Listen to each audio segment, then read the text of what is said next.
সীমিত জনবল ও সম্পদের মধ্যেও যাত্রী সেবায় উল্লেখযোগ্য সাফল্য অর্জন করেছে বাংলাদেশ রেলওয়ের পশ্চিমাঞ্চলের পাকশী ও লালমনিরহাট বিভাগ। যাত্রীদের নিরাপদ, আরামদায়ক এবং সময়মতো গন্তব্যে পৌঁছাতে সর্বোচ্চ প্রচেষ্টা চালিয়ে যাচ্ছে সংশ্লিষ্ট বিভাগগুলো। নিয়মিতভাবে রেল লাইন ও ফিটিংস চুরি প্রতিরোধে কাজ করছে নিরাপত্তা বাহিনী। পাশাপাশি যাত্রীদের সচেতন করতে স্টেশন এলাকা জুড়ে মাইকিং করে সতর্কবার্তা প্রচার করা হচ্ছে।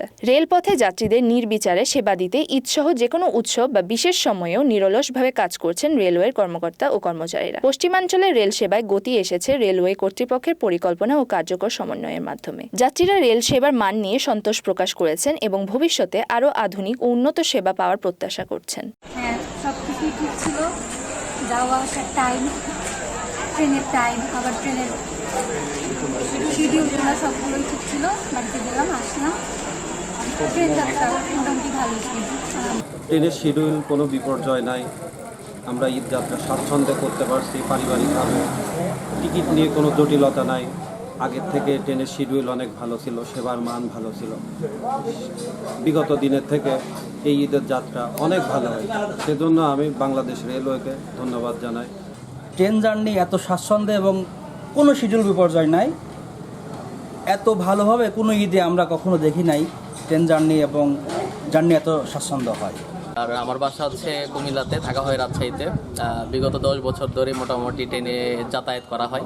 তো আমাদের আগের বছরের এক্সপিরিয়েন্সগুলো ছিল যে আসলে ট্রেনের শিডিউল বিপর্যয় থেকে শুরু করে অনেক টিকিটও পাওয়া যেত না। অনলাইনে দেখা গেছে যে আজকে আমরা ট্রেনের টিকিট কাটবো, দেখে সব বুক। অনেক সমস্যা আমাদের ফেস করতে হয়েছে।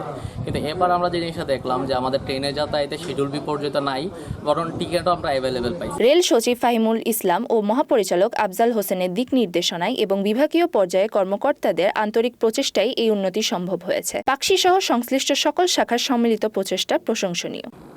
বাংলাদেশ রেলওয়ে যাত্রীদের জন্য নিরাপদ, আরামদায়ক এবং সময়ানুবর্তী সেবা নিশ্চিত করতে সক্ষম হয়েছে।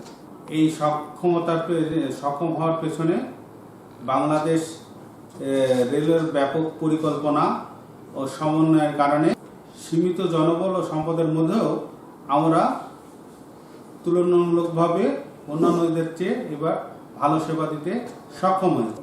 এই সাফল্যের জন্য বাংলাদেশ রেলওয়ে মন্ত্রণালয়ের সচিব এবং মহাপরিচালক মহোদয়ের নির্দেশনা এবং রেলওয়ে পাকশী বিভাগের কর্মকর্তা কর্মচারী সকলের অক্লান্ত পরিশ্রম এবং যাত্রীদের সহযোগিতায় আমাদের এই সাফল্য অর্জিত হয়েছে।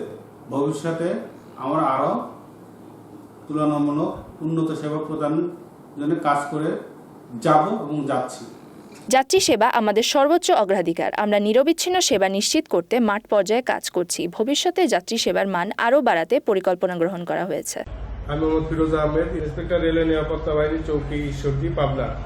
সম্মানিত যাত্রী সাধারণের উদ্দেশ্যে আমার কিছু সচেতনতামূলক বক্তব্য। দয়া করে সবাই একটু মনোযোগ সহকারে শুনবেন, আশা করি উপকৃত হবেন। আপনারা জানেন, ট্রেনের ছাদে বাফার ইঞ্জিনে ভ্রমণ আইনত দণ্ডনীয় অপরাধ। তাছাড়া আপনার ট্রেনের ছাদে বাফারে ইঞ্জিনে ভ্রমণ করতে গিয়ে আপনি দুর্ঘটনায় কবলিত হতে পারেন। আপনি অঙ্গহানি হতে পারে, মৃত্যুবরণ করতে পারেন।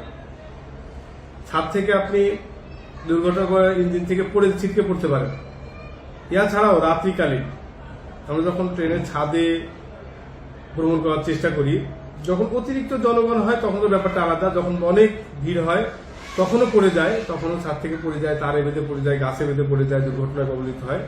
আবার অনেক সময় দেখা যাচ্ছে অল্প সংখ্যক লোক, আমরা একটু 2 টাকার টিকিট বাঁচাতে গিয়ে জীবন হারি। আমরা এই সমস্ত বিপদ মুক্ত থাকতে ট্রেনের ছাদে ভ্রমণ না করি। আমরা প্রয়োজনে একটা ট্রেনে উঠতে না পারলে পরে ট্রেনে ওঠার চেষ্টা করি, অন্যভাবে না যাই বা অন্য কোনো পথে যাই। জীবনের ঝুঁকি নিয়ে ট্রেন ভ্রমণ না করি। আপনাদের যাত্রা শুভ হোক। ধন্যবাদ। আসসালামু আলাইকুম।